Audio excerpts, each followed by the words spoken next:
एक विदा मे नजरो पालट, एक विदा मे नजरो पालट, न संडू ही वाट सापडली. म्हणून केला पाहिजे संभाळ, माझे बुद्धिबळ पाय तुझे. बहुत नकळे बोलता प्रकार, अंतरांतर साक्षी असे. म्हणून केला पाहिजे संभाळ, माझे बुद्धिबळ पाय तुझे. तुका म्हणे आगा जीवीच्या जीवना, तुका म्हणे आगा जीवीच्या जीवना, तुचे नारायणा साक्षी माझा. म्हणून केला पाहिजे संभाळ, माझे बुद्धिबळ पाय तुझे. पांडुरंगा करो प्रथम नमन, पांडुरंगा करू प्रथम नमन, पांडुरंगा करो प्रथम नमन, पांडुरंगा करू प्रथम नमन. दुसरे चरण संतांची, दुसरे चरण संतांची, दुसरे चरण संतांची. त्यांच्या कृपा जाणे कथेचा विस्तारू, कृपादाने कथेचा विस्तार, त्यांच्या कृपा जाणे कथेचा विस्तार. कृपादाने कथेचा विस्तार. बाबाजी सद्गुरु दास तुका, बाबाजी सद्गुरु दास तुका, बाबाजी सद्गुरु दास तुका. जयांचे केले स्मरण, होय सकळ विद्यांचे अधिकरण. ते शिवंदू श्रीचरण श्री गुरूंचे, ते नमस्कारोनी आता. काय माझी वाणी मानेल संतांशी, रंजव चित्ताशी अपुलिया. माझी वाणी तुझे वर्णी गुणनाम, ऐसे देई प्रेम काही कळा. मस्तक हे पायावरी, वार करे संतांच्या विठ्ठल विठ्ठल. एक विदामी न दरो पालट, न संडो ही वाट सापडली. म्हणून केला पाहिजे संभाळ, माझे बुद्धिबळ पाय तुझे. सकल संत कंठभूषण, संत हृदय सम्राट, अनंत कृपासागर भगवत पूज्यपाद, विश्व उद्धारक विश्व कल्याण मूर्ती, विश्ववंदनी जगद्गुरु श्री तुकोबाराय यांचा मागणीपर प्रकरणातील 4 चरणाचा अभंग भगवत चिंतन सेवेत आपण घेत आहोत. अनंत कोट ब्रह्मांड नायक, अकारण कारण करुणा वरुणालय, अखिल गुण निधान, रुक्मिणी प्राण संजीवन जगदाधार, भक्तवत्सल भगवान श्री पांडुरंगाच्या असीम कृपेने, साधकांचे मायबाप, ज्ञानियांचे राजे, वैष्णवाग्रगणी, अखंड समाधी धन, विश्व माऊली ज्ञानोबाराय, श्रीमंत श्री जगद्गुरु श्री तुकोबाराय आदी संतांच्या कृपा आशीर्वादाने उपस्थित संत महंत भाविक सज्जन माता भगिनी, वारकरी संप्रदायातील कालकर्माकरणारे टाळकरी वृंद, मृदंग वादक आणि आपण देवरूप श्रोतृवर्ग, सर्वांच्या परम आणि पावन उपस्थितीमध्ये समापन्न झालेला कार्तिक स्नान काकडा आरती ओम साई वारकरी सांप्रदायिक भजनी मंडळाच्या वतीने हा देवदुर्लभ भक्ती महोत्सव संपन्न होत आहे. आश्चर्य वाटतंय, आपण सेवा करता करता 25 वर्ष आपल्या सेवेला अद्यावहत पूर्ण होत आहे. आश्चर्य या गोष्टीचं वाटतं का जगामध्ये अजून कोरोना या रोगाचा प्रभाव संपलेला नाही, तरी देखील आपण आपल्या सात्विक धैर्याने भगवंताची सेवा मात्र नाकारली नाही. एवढ्या प्रचंड प्रतिकूल परिस्थितीमध्ये देखील आपण अत्यंत भावनेने आणि श्रद्धेने ही भगवत चिंतन सेवा याही वर्ष आयोजित केली. आपल्या चरणाला कोटी कोटी अभिवादन. विठ्ठल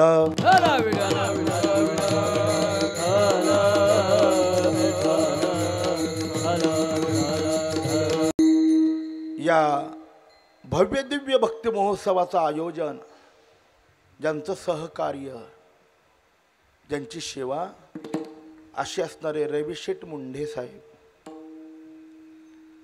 ओम साई वारकरी संप्रदायी भजनी मंडळाचे अध्यक्ष श्री हरिभक्तीपरायण नकुल महाराज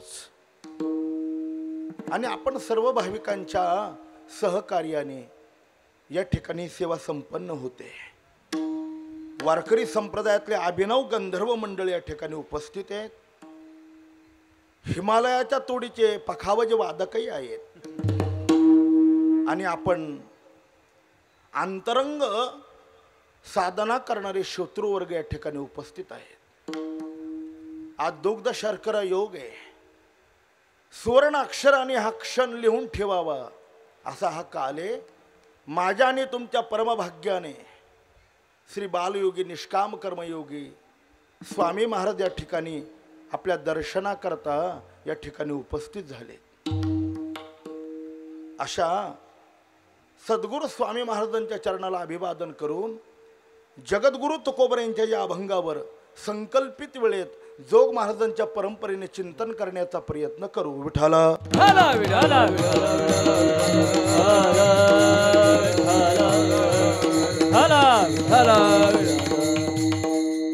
माणसाच्या जीवनामध्ये काही गोष्टी प्रारब्धाने मिळतात, काही गोष्टी प्रयत्नाने मिळतात आणि काही गोष्टी संतांच्या किंवा देवाच्या कृपेने मिळतात.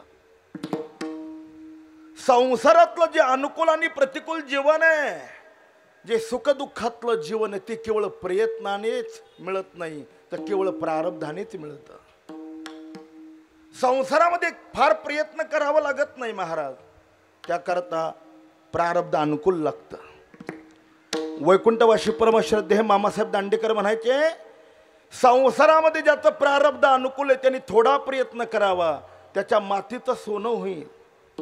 पण तुमचं प्रारब्ध जर पालथा असेल ना, आयुष्यभर प्रयत्न करा, एक दिवस सोन्याची माती होते. विठाला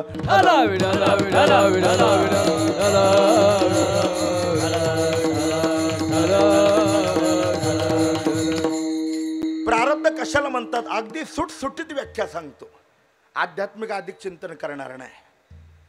वर्तमान काळात कोणताही प्रयत्न न करताना अचानक एखादी शक्ती उपभोगायला मिळते, तिची संगती प्रारब्धाने लावली जाते.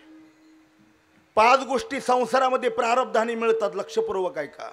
सत्ता प्रारब्धाने मिळते, धन प्रारब्धाने मिळतं, अन्न प्रारब्धाने मिळतं, चांगल्या कुळामध्ये जन्म प्रारब्धाने मिळतो आणि सुंदर मृत्यू प्रारब्धानेच मिळतो. विठाला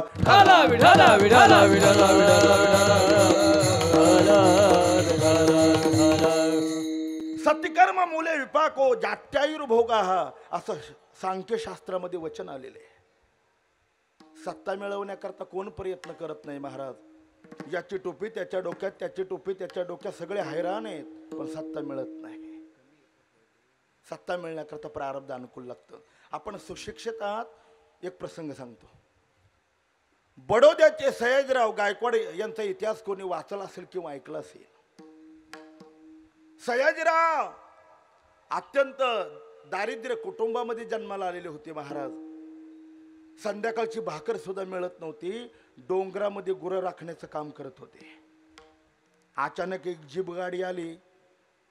25 वर्षाच्या सयाजीरावांना उचललं, जीप गाडीमध्ये बसवलं आणि वयाच्या 35व्या वर्षी त्यांना बडोद्याच्या गादीचे मालक बनवलं. ते जहागीरदार झाले. मी तुम्हाला विचारतो, किती गुरं राखणारे जहागीरदार होता तो? राजाच्या पोटी जन्म न घेताना, कोणत्याही प्रकारचं युद्ध न करताना अचानक राजापद भोगायला मिळतं. कशाची संगती? प्रारब्धाची. याच्यापेक्षा सोपं सांगू का? अहो, एका काळात या महाराष्ट्रात भाजीपाला विकणारे मंत्री झाले, एका काळात फुलं विकणारे मंत्री झाले, सध्याच्या काळात चहा विकणारे डबल पंतप्रधान होतात. केवढा अनुकूल प्रारब्ध आहे. विठाला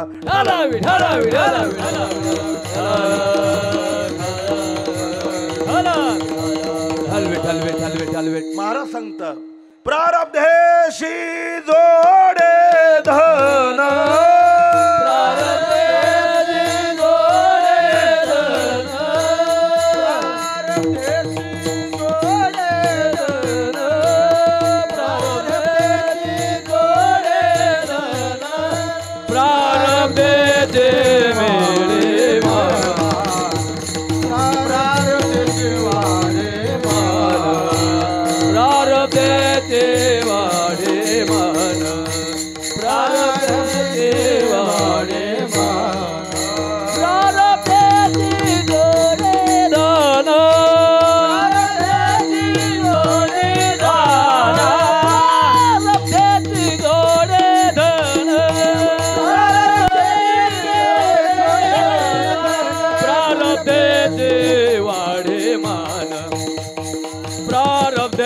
वाढे मान प्रारब्धेचे वाढे मान प्रारब्धेचे वाढे मान. माझ्या डोळ्यापुढे एक वैकुंठवासी परमश्रद्धे मामासाहेबांनी सांगितलेला इतिहास पुढे आला. सांगतो पुढे जातो. या महाराष्ट्राचं आद्य कुलदैवत भगवान श्री पांडुरंग परमात्मा आहे आणि त्याची आषाढ शुद्ध एकादशीची महापूजा हिंदवी स्वराज्याचे संस्थापक छत्रपती शिवाजी महाराजांनी यांनी पांडुरंगाची पहिली महापूजा केली. शासनाच्या वतीने ती अद्यावत चालू आहे. 1982चा काल असेल ज्या काळात त्या महाराष्ट्राचे भूतपूर्व मुख्यमंत्री बाबासाहेब भोसले होऊन गेले होते. ते मुख्यमंत्री झाले आणि पांडुरंगाच्या महावारीची आषाढ शुद्ध एकादशीची पूजा करण्याकरता पंढरपूरला आले. काय आश्चर्य आहे. 82 सालामध्ये पंढरपूर क्षेत्रामध्ये जवळजवळ 15 ते 20 लाख भाविक जनसमुदाय पांडुरंगाच्या आषाढी वारीला आलेला होता. बाबासाहेबांनी कधी आपल्या आयुष्यात एवढा कधी समज पाहिला नाही. पांडुरंगाची महापूजा झाली आणि प्रसाद घेण्याकरता गरुड खांबाजवळ यावं लागतं. ते गरुड खांबाजवळ आले आणि पुजाऱ्यांना एक प्रश्न विचारला. बाबा 15 ते 20 लाख जन समुदाय भाविक समुदाय पांडुरंगाच्या दर्शनाला आला. आम्हाला तुमच्या पांडुरंगाचा एखादा चमत्कार सांगाल का? कारण देवाने नमस्कार चमत्कार केल्याशिवाय त्यालाही कोणी नमस्कार करत नाही. एखादा चमत्कार सांगाल? त्यात डिंगरे नावाचे पुजारी होते. राजकारण त्यांना चांगलं कळत होतं. आता मामांचं वाक्य माझं नाही, मी त्यांचं वाक्य फक्त माझ्या मुखातून सांगतो. मामा म्हणायचे जगात 4 प्राणी अति चतुर आहे. त्यांच्या बुद्धीला आपली बुद्धी घासायची नाही. कोणते 4? पक्षात कावळा अति चतुर, प्राण्यात कोला चतुर, माणसात न्हावी चतुर आणि जातीत ब्राह्मण चतुर. बो इथे कोणी असतील त्यांचं नाही, हे माझ्या गावाकडलं.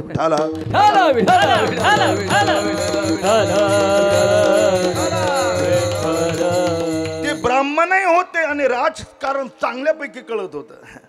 त्याने हात जोडून बाबासाहेबांना उत्तर दिलं. बाबासाहेब आमच्या पांडुरंगाचा हा चमत्कार आहे. कोणता?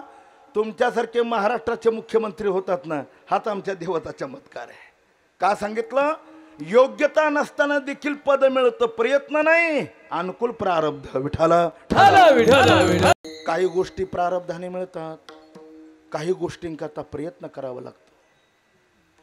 श्रीमद भगवद्गीता सांगते प्रयत्न देत मानस तू योगी संशय देखील मी शाह.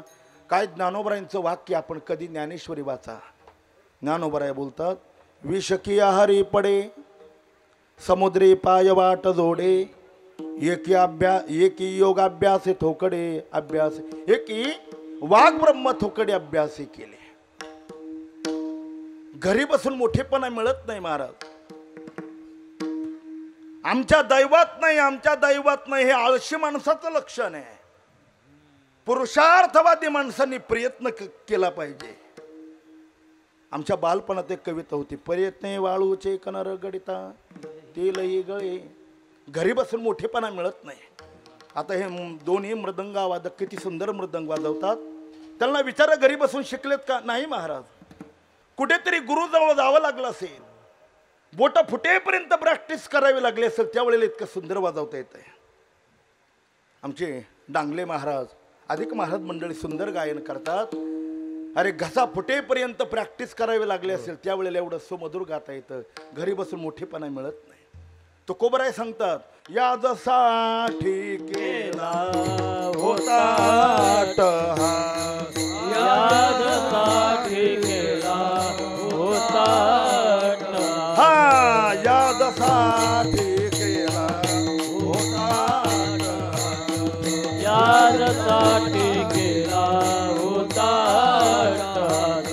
शेवटी दिस गोड भावा गोड भावा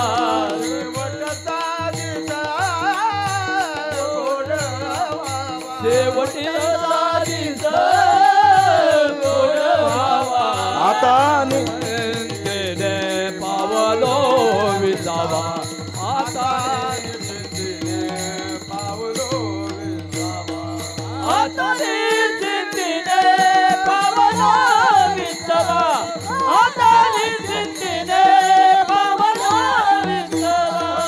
यासाठी केला होता अट्टहास.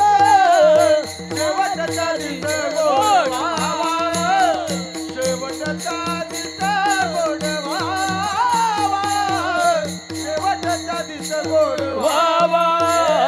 यासाठी केला होता शेवटचा दिस गोड व्हावा, शेवटचा दिस गोड व्हावा, शेवटचा दिस गोड, शेवटचा दिस गोड व्हावा. यासाठी केला होता अट्टहास किंवा असाध्य ते साध्य करीत सायास कारण अभ्यास तुका म्हणे. संसारातही प्रयत्न करावा लागतो आणि परमार्थातही प्रयत्न करावा लागतो. मग दोघात फरक काय? आपण शहाणी माणसं आहात, एका वाक्यात फरक सांगतो. संसारामध्ये जन्माला आल्यापासून मरेपर्यंत जरी प्रयत्न करत राहिलो ना, सगळे प्रयत्न कामाला येत नाही आणि परमार्थातला कोणताच प्रयत्न वायाला जात नाही. विठाला विठाला विठाला विठाला विठाला विठाला विठाला. कोणता प्रयत्न करायचा? आपल्या अंतकरणातल्या कामक्रोधादी विकाराला बाजूला टाकायचं. आपुलेने पुरुषार्थे जिंकेला संसार, केला मदमत्सर देशोधडी. जोपर्यंत विकाराला बाजूला टाकणार नाही तोपर्यंत भगवत साक्षात्कार कदापि होणार नाही. माझे सद्गुरुदेव वैकुंठवासी परमश्रद्धे धोंडा महाराज देगलूरकडे दृष्टांत सांगायचे. सांगतो, थोडं भजन करा. विठाला विठाला विठाला विठाला विठाला. जालना जिल्हा आहे. त्या जालना जिल्ह्यामध्ये जाम समर्थ गावी रामदास स्वामींचा जन्म झाला. वेळ सकाळची. संन्यासी असल्यामुळे भिक्षा मागण्याकरता निघाले. संन्याशांनी 5च घरे भिक्षा मागायची असते. हा संन्यासी धर्मातला नियम आहे. 6व्या घरी नाही. रामदास स्वामी पहिल्या घरी भिक्षा मागण्याकरता गेले. ती बाई अत्यंत श्रीमंत होती आणि भाविक होती. एक वाक्य सांगतो, जरा नमूद ठेवा. श्रीमंत आणि रजोगुणी माणसं भरपूर आहेत. श्रीमंत आणि तमोगुणी माणसं भरपूर आहेत. पण श्रीमंत आणि सात्विक माणसं फक्त बोटावर मोजणे इतके आहेत महाराज. जेत जेत संपत्ती आणि दया, दोन्ही वसती आलिया ठाया, तेथ जान धनंजया विभूती माझी. अरे श्रीमंती असावी आणि सात्विकता असावी, तिथे परमात्मा आपणहून नांदतो. ती बाई श्रीमंतही होती आणि सात्विकही होते. स्वामीजींनी जय जय रघुवीर समर्थ अशी आलक पुकारले आणि बाईनी भिक्षा दिली. अत्यंत आनंदाने भिक्षा दिल्यानंतर स्वामीजींनी तिच्या चेहऱ्याकडे पाहिले, विचारलं, बाळ, प्रातःसमयी पहिल्या घरी तुम्हाला आनंदाने भिक्षा दिली, माग, तू जे मागशील ना ते देण्या इतका मी समर्थ आहे, काय पाहिजे तुला? धोंडा महाराज म्हणायचे, देव आणि साधू प्रसन्न झाल्यानंतर मागण्याची अक्कल लागते बुवा. ज्याचं नशीब हेवरा खाली झोपलं ते उगा काही मागत बसत. अरे साधू प्रसन्न झाला, देव प्रसन्न झाला, असं मागावं की जगात पुन्हा मागण्याची गरजच पडली नाही पाहिजे, असं काहीतरी मागून घ्यावं. तिने सांगितलं, माझ्यावर प्रसन्न झाला, हो, मग मी मागल ते तुम्हाला द्यावं लागेल. आम्ही वचन देतो बाळ, मी प्रातःसमय आलेलो आहे, तू म्हणशील ते मी देईन. ती सत्संग ऐकणारी होती. तिला माहिती होतं समर्थाला प्रभू रामचंद्रांचा साक्षात्कार झालेला आहे. तिने सांगितलं, स्वामीजी, माझ्यावर जर तुम्ही हृदयपूर्वक प्रसन्न झाला असाल ना, ज्या रामचंद्रांचा तुम्हाला साक्षात्कार झालेला आहे त्या रामप्रभूंचं मलाही दर्शन झालं पाहिजे. साधूला धक्काच बसला रामदास स्वामींना. का? 2 गोष्टी अनाधिकारी माणसाला देता येत नाही, शस्त्र आणि शास्त्र. कोणाच्या हातात देऊन कसं चालेल? एखादी तलवार आहे, लहान मुलाच्या हातात दिली तर करंगळी कापून घेईल तो. का? शस्त्र चालवणे इतकी त्याची बुद्धी नाही, तो अनभिज्ञ आहे. आणि शास्त्र तरी कोणाला सांगत बसावं बाबा. गुरुवरे मामासाहेब दांडेकर म्हणायचे, तानसेन सारख्या सुंदर गवयाचं गायन आहे बुवा, पण ऐकायला कानसेन लागतो, बैरम भटाचं काम नाही. विठाला विठाला विठाला विठाला विठाला विठाला विठाला विठाला क्रोधे अविश्वासी त्याशी बोध कैसा व्यर्थ आपले वाचा शिनवणे. पण वचन दिलेलं आहे, आता नाकारता येणार नाही. स्वामीजींनी सांगितलं काही चिंता करू नको, उद्या सकाळी तुला रामप्रभूचं दर्शन करून देतो. तिला आनंद झाला. महाराज सकाळीच उठले, स्वामींच्या कृपेने आपल्याला रामांचं दर्शन होणार आहे म्हणून भिक्षेकरता सुंदर तांदळाची खीर बनवली. स्वामीजींनी स्नान केलं, आपला अन्निक उरकला, हातामध्ये कमंडलू घेतला आणि वचन दिलं म्हणून रस्त्याने निघाले. आणि मनात एक विचार आला, अरे जिला राम द्यावा तिची परीक्षा तर बघावी की. हातात कमंडलू घेऊन निघाले, काय द्यावं, आपलं रस्त्याने चालताना काय परीक्षा बघावी या विचारात असताना रस्त्यावर एक गाईचं शेण पोडलेलं होतं. उचललं तसं कमंडलूला टाकलं, काड्या टाकल्या, खडे टाकले, सगळा कमंडलू घाणीने गच्च भरला आणि तिच्याकडे आले. जय जय रघुवीर समर्थ. तिने सांगितलं, स्वामीजी तुमच्याकरता मी सुंदर तांदळाची खीर बनवली, ती घेण्याकरता अगोदर कमंडलू द्या, खीर घ्या आणि या मोबदल्यामध्ये रामाचं दर्शन करून द्या. कमंडलू द्या म्हटल्याबरोबर हातातला कमंडलू तिच्याजवळ दिला. तिने पाहिलं ते त्या शेण, काड्या, कचरा, खडे सगळ्या घाणीने कमंडलू भरलेला होता. तिने सांगितलं, स्वामीजी तुमच्याकरता श्रद्धेने खीर बनवली आणि अशा शेण, कचरा, काड्या, काशा घाणीने भरलेल्या कमंडुलामध्ये ही खीर मी कशी काली घालू.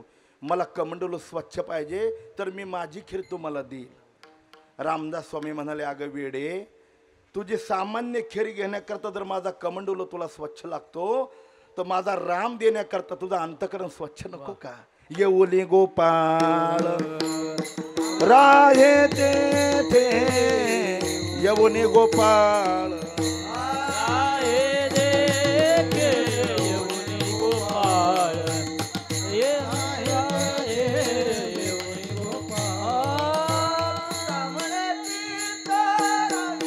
करावे निर्मळ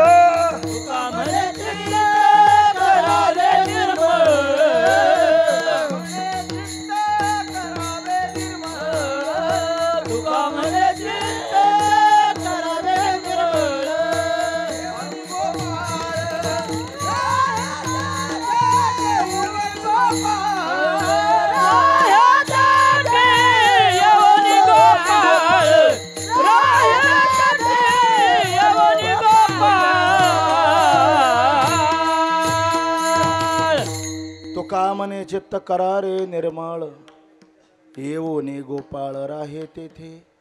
दुसरी गोष्ट, देवाच्या दर्शनाकरता देवाची सेवा निष्काम केली पाहिजे. महाराज वैकुंठवासी गुरुवर खंदारकर महाराज म्हणायचे, सेवेच्या मोबदल्यात भेक मागत बसू नये. जे मिळालंय ते देवाचा प्रसाद म्हणून स्वीकारावं आणि आपलं जीवन आनंदाने जगावं. देवाच्या सेवेच्या मोबदल्यात जर भेक मागत बसलात तर आयुष्य जाईल, पण देवाचं प्रेम आपल्याला प्राप्त होणार नाही. तुका प्रेमे नाचे गाये गान यात विरोनी जाय. खंदारकर महाराज दृष्टांत सांगायचे, ज्या काळात राजा अकबर दिल्लीचा सम्राट बादशाह झालेला होता,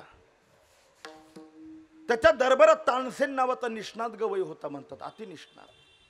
किती संध्याकाळच्या वेळेला सूर्य मावळल्यानंतर दगडाच्या दिव्यामध्ये कापसाच्या वाती वळून ठेवायच्या.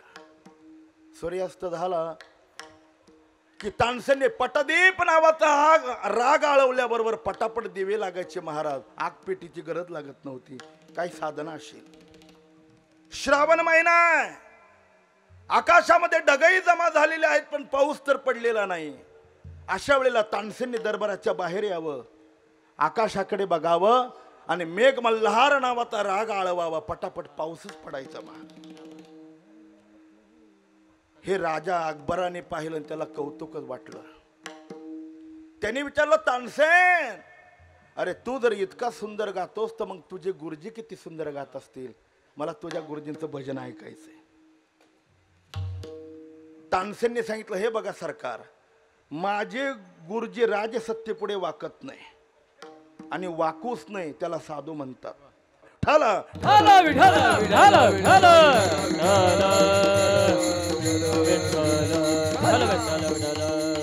अरे मुंगी आणि राव आम्हा समान आहे. साधूला राजा काय आणि सामान्य मुंगी काय दोन्ही बरोबर आहे. तानसेंनी सांगितलं माझ्या गुरुजींचं भजन ऐकायचं असेल तर एक काम करावं लागेल. काय? हा राजवेश उतरावा लागेल, सामान्य वेश धारण करावं लागेल. माझे गुरुजी तुमच्या पुढे गातील. कुठे राहतात गुरुजी? वृंदावनला. त्यांचं नाव हरिदास प्रभू आहे. अकबराला एक तर घुमता येते. अकबराला गायनाचा फार छंद होता. महाराज राजवेश उतरवला, सामान्य वेश धारण करून राजा अकबर तानसेनला घेऊन वृंदावनला आले. हरिदासांच्या पर्णकुटी पुढे बसले. हरिदासांनी एक तार छेदली आणि राग आळवला. गुरुनाम गुरु बंकट स्वामी महाराज म्हणायचे, ज्याच्या हृदयाला देवाने स्पर्श केलेला आहे त्याच्या शब्दाला आणि वाणीला परिपक्वता येते. महाराज पिकलिया रसगळे अमृतेचा त्यांचाच प्रसंग आहे. पंढरपूरच्या दंगडी मठामध्ये बंकट स्वामी महाराज पहाडचं काकड्याचं भजन गायचे. महाराज स्पीकरची व्यवस्था नव्हती. स्वामी महाराजांनी आपल्या आयुष्यात कधी सारेगमप सुद्धा केलेलं नव्हतं. पण पहाटे जर काकड्याला बसले तर त्या काळातला भारत देशातला अभिनव गंधर्व बाल गंधर्व जागा मिळत नाही म्हणून रात्री 2:30 वाजता येऊन धर्मशाळेमध्ये झोपायचा. नाहीतर बालगंधर्वाला सुद्धा जागा मिळत नव्हती. असं स्वामी महाराजांचं गायन होतं बुवा. इतकी ताकद होती ती. तसं हरिदासांनी एक तारा छेदला, पूर्व राग आळवला, बादशाहाला समाधी लागली. हरिदासांनी पहिलं समाधी लागलेली, लगेच भजन बंद केलं. राजाची समाधी उत्थान झाली. राजाने दर्शन घेतलं, तानसेनला बरोबर घेतलं, बाहेर आले आणि एक महत्वाचा प्रश्न तानसेनला विचारला. तानसेन, अरे तुझ्या गुरुजींचं मी एकदाच भजन ऐकलं तर मला समाधी लागली, आणि तुझं भजन ऐकता ऐकता मी म्हातारा झालो तर साधी झोप सुद्धा लागली नाही. एवढं दोघात अंतर कसं पडलं सांग, ना तर तलवारीने शिरच्छेद करीन. तो तानसेनच होता महाराज. त्याने सहज उत्तर दिलं, सरकार माझ्या गुरुजींच्या भजनाने तुम्हाला समाधी लागते ना, त्याचं एकच कारण आहे. कोणतं? अहो माझे गुरुजी जे गातात ना ते फक्त देवा करताच गातात म्हणून तुम्हाला समाधी लागली, आणि मी जे गातो ते धना करता गातो, मग झोप तरी कशी येईल? विठाला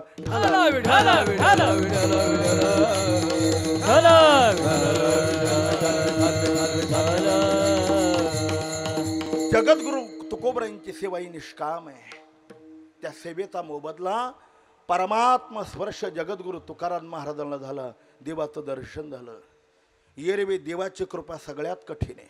तुकोबराय स्वतः सांगतात, सोन्याचे पर्वत करविती पाषाण, सोन्याचे पर्वत करविती पाषाण, सोन्याचे पर्वत करविती पाषाण, सोन्याचे पर्वत करविती पाषाण, अवघे रानो राना कल्पत, अवघे रानो राना कल्पत, अवघे रानो रान कल्पत, अवघे रानो रान कल्पत.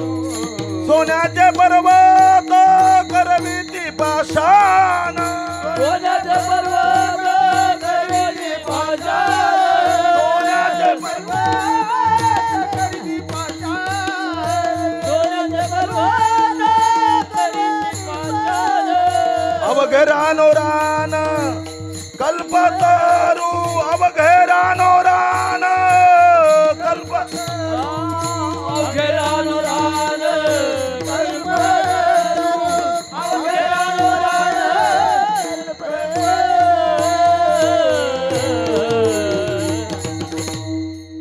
सोन्याचे पर्वत करविती पाषाण, अवघे रानो रान कल्पतरू, तरी या दुर्लभ विठोबाचे पाय इथे उपाय न चलती.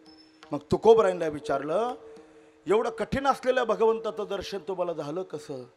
त्याचं उत्तर महाराज अभंगाच्या पहिल्या चरणात देतात.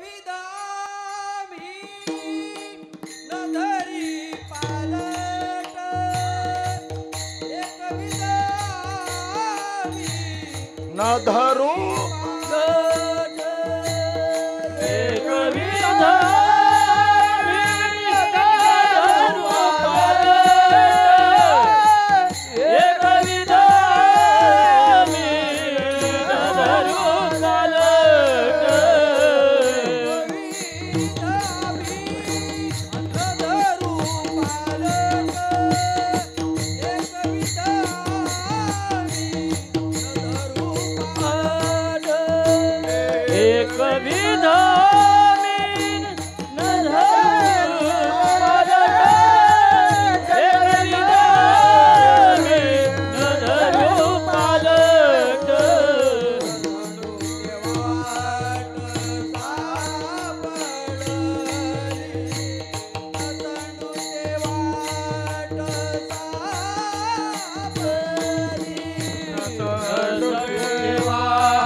पाहिजे सांभाळ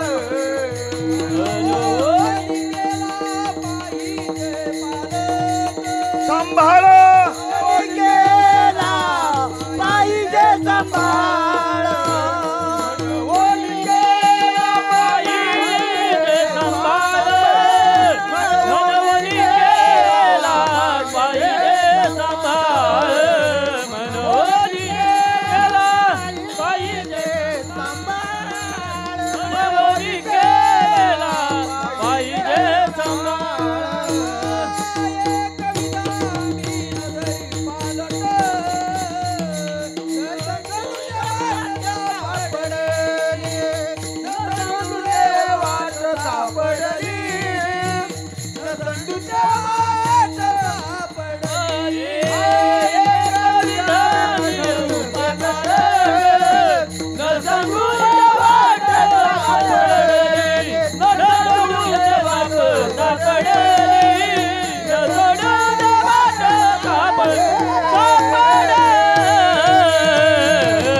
मी कांदिवलीला आहे का पंढरपूरला याच भाना हरपलं.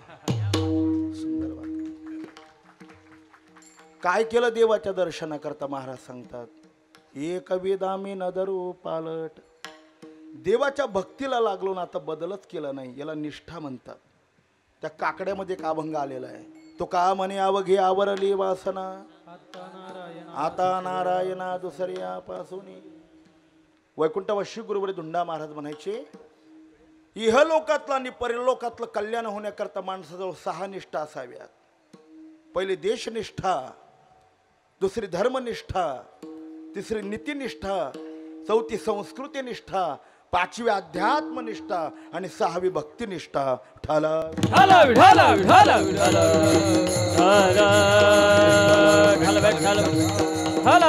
पहिली देशनिष्ठा असावी महाराज. ज्या भारत भूमीमध्ये आपला जन्म झालेला आहे त्या मातीविषयी आपल्याला स्वाभिमान असला पाहिजे. भगवान प्रभू रामचंद्र सांगतात, बिभीषणा जननी जन्मभूमीश स्वर्गातापि गरीयशी. जन्म देणारी आई आणि मातृभूमी स्वर्गाईपेक्षा श्रेष्ठ आहे. देशनिष्ठा आहे. दुसरी धर्मनिष्ठा.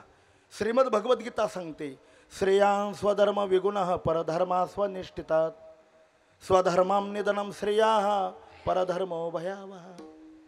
अर्जुना धर्माचं परिपालन केलं पाहिजे. धर्माचे पालन करणे पाखंड खंड. माझ्या डोळ्यापुढे अनेकांचे प्रसंग आहेत, पण मला वेळेची खूप मोठी मर्यादा आहे. एक कळण्याकरता सांगतो आणि पुढे जातो. हिंदवी स्वराज्याचे संस्थापक छत्रपती शिवाजी महाराजांचे सुपुत्र धर्मवीर संभाजीराजे आळंदी जवळच्या तुळावरच्या संगमावर औरंगजेबाने बेसावध असताना साप पकडले. या औरंगजेबाने संभाजीराजांना वारंवार पकडल्यानंतर धर्मांतर करण्याकरता अनेक प्रयत्न केले, पण संभाजीराजे काय हार मानेना आणि धर्मांतर करेना. नाईलाज झाला आणि संभाजीराजांनी सांगितलं, औरंगजेबा प्रसंग पडला तर माझ्या देहाचं बलिदान करेल, पण हे बघ मी धर्मांतर करणार नाही. आणि लाल डोळ्याने संभाजीराजा औरंगजेबाकडे पाहू लागले. औरंगजेबाला संभाजीराजांची ती कठोर लाल नजर सहन झाली नाही. लालबुंद 2 सळ्या तापवल्या आणि दोन्ही सळ्या डोळ्यामध्ये घातल्याबरोबर संभाजीराजांची बुबळत बाहेर काढली. आता थांबावं ना. दुसऱ्या दिवशी पुन्हा तोच प्रश्न, संभाजी हे बघ धर्मांतर केलं तर या राज्यामध्ये जेवढे, या देशामध्ये मिळवलेली जेवढे राज्य आहेत, मी औरंगजेब तुला दान देईन, धर्मांतर कर. संभाजीराजाने नकार दिला. ज्या जिभेने नकार दिला ना, औरंगजेबाने जिभत छाटून टाकले. तिसऱ्या दिवशी घोट्यापासून पाय तोडले, चौथ्यापासून गुडघ्यापासून पाय तोडले. असं 1 दिवस नाही, 18 दिवस हाल केले महाराज. 18 दिवस. का? चैत्र शुद्ध प्रतिपदा म्हणजे गुढीपाडवा हा हिंदूंचा वर्षानुतन रंभा दिन आहे. आणि या दिवशी कोणी गुड्या उभारू नये म्हणून फाल्गुन वद्य अमावस्येला रात्री औरंगजेबाने संभाजीराजांचं शिर धडापासून अलग केलं, ते काठीवर उभारलं. संभाजीराजांनी देहाचं बलिदान दिलं, पण धर्मांतर केलं नाही. ही धर्मनिष्ठा. उठाला विठ्ठल विठ्ठल विठ्ठल विठ्ठल विठ्ठल. तिसरी अध्यात्मनिष्ठा आहे. अलीकडे तर या अध्यात्माची उंचीच माणसांनी खाली आणली, त्याला कीर्तनकार जबाबदार आहे. एक सांगू, ज्याने त्याने आपल्या मर्यादा सांभाळाव्यात. श्रोत्यांची मर्यादा आहे, टाळकऱ्यांची मर्यादा आहे, पखावज वादकांची मर्यादा आहे आणि कीर्तनकाराची मर्यादा आहे. कोणाची काय मर्यादा आहे? प्रमाण सुटल्याबरोबर उचलण्याची जबाबदारी टाळकर यांची. रामकृष्ण. सगळ्यांना एकत्र घेऊन चालवण्याचं काम पखावज वादकांचे. थोडा वेळ पखावज बंद करा बरं. पोळ्याच्या दिवशी बैलाच्या गळ्यातल्या घोंगर माळ्यासारखे नुसते टाळ वाजतील, त्याने आनंद येईल का? नाही. लावणी मृदंग म्हटलंय. श्रोत्यांची काय जबाबदारी आहे? आता इथे अडचण नाही, कारण जेवण कीर्तन झाल्यावर आहे. आता असे जेवतात महाराज, मग इथं आले का डुकले घेत बसतात. येताना कमी जेवून यायचं, लक्षपूर्वक वक्त्याचं ऐकायचं आणि माझ्या सहित संतांच्या शब्दाचं परिपालन आणि तसं वागण्याचा प्रयत्न आपण सगळ्यांनी करायचा. हे आपली जबाबदारी. कीर्तनकाराची काय जबाबदारी आहे? 2 तासाच्या कीर्तनात पांचट विनोद करायचे नाही, हिंदी सिनेमाची गाणी म्हणायचे नाही, कारण संत वाङ्मय लागते इथे. मग 2 तासात काय करायचं? संत, वेद आणि शास्त्र यांच्या वचनाच्या द्वारा सामान्य श्रोत्यांचे मन आपल्या हातावर घेऊन देवाकडे नेण्याची जबाबदारी कीर्तनकाराची. जेणे करुणी मूर्ती ठसावी अंतरी झालीची, ऐशी कीर्तन मर्यादा संतांच्या. अध्यात्मनिष्ठा. अरे ज्ञानेश्वरी सारख्या ग्रंथावर प्रेम केलं पाहिजे महाराज. ती सामान्य ग्रंथ नाही. जगातल्या सगळ्या समस्याचं उत्तरिका ज्ञानेश्वरीमध्ये. फक्त शोधण्याचं कौशल्य पाहिजे. काय नाही ज्ञानेश्वरीत. सांगू, सर्पाची कात जर माणसाच्या पोटात गेली तर अजून डॉक्टरने औषध बनवलं नाही. तुम्ही म्हणाल तुम्हाला काय माहिती? मी SP कॉलेजचा MSc केमिस्ट्रीचा विद्यार्थी आहे. सर्पाची कात पोटात गेली तर औषध नाही. कॅन्सरपेक्षा भयानक रोग आहे हा. क्षणोक्षणाला मनुष्य मरला जातो, कारण अन्न आणि पाणी पचत नाही. मग डॉक्टरने औषध तयार केलं नाही तर उपाय? अरे जे विज्ञानाला कळालं नाही ते संत सम्राट ज्ञानेश्वर महाराजांनी औषध आपल्या ज्ञानेश्वरी सांगितलंय. काय औषध आहे? खेड्यातल्या लोकांना कळलं. कोंबडा नावाचं गवत आहे, त्याला कुरडू म्हणतात. त्याला जनावर सुद्धा खात नाही महाराज.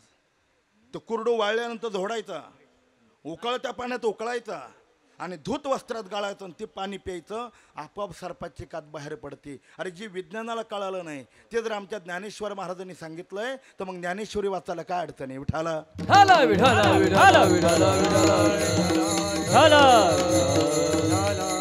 किती प्रेम करावं सांगू. आपण महाराष्ट्रातले वारकरी संप्रदायातले फार मोठी मोठी मंडळी आहेत, म्हणून मी सांगतो.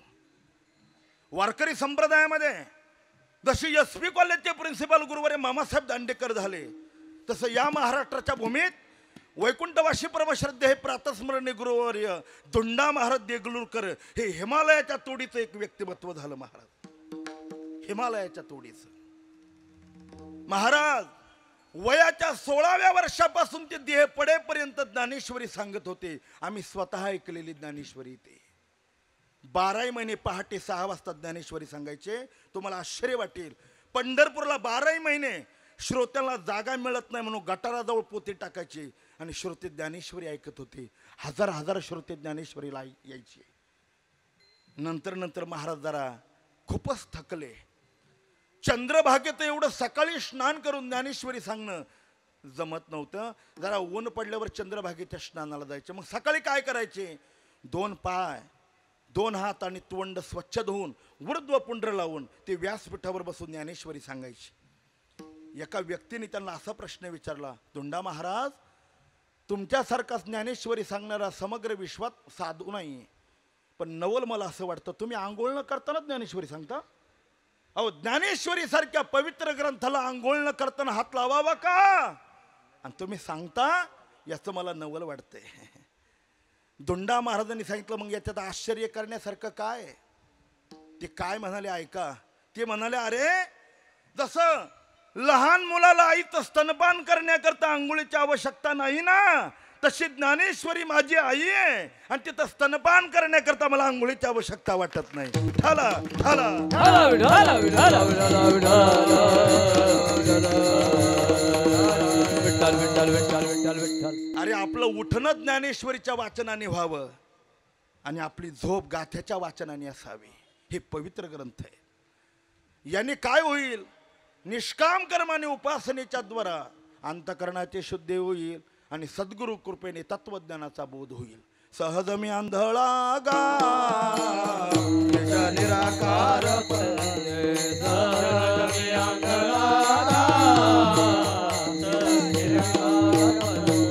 वृत्ती हे निवृत्ती झाली जनाना दिसे ते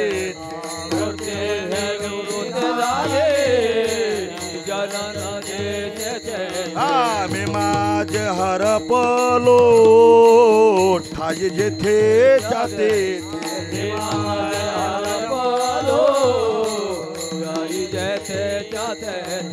अदृश्य त्याचे झाले काही दृश्य जे होते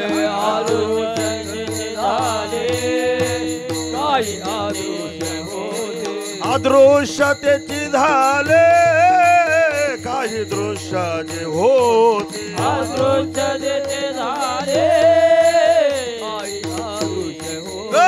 सुख मिले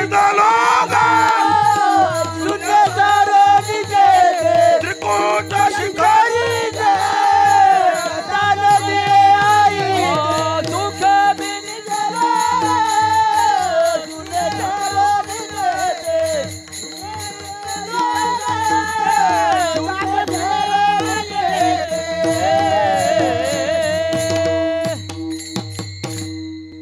वर्ष काकडा चाललाय म्हणलं म्हणावं एखादा पांगुळा जमला तर जमला. विठाला विठाला.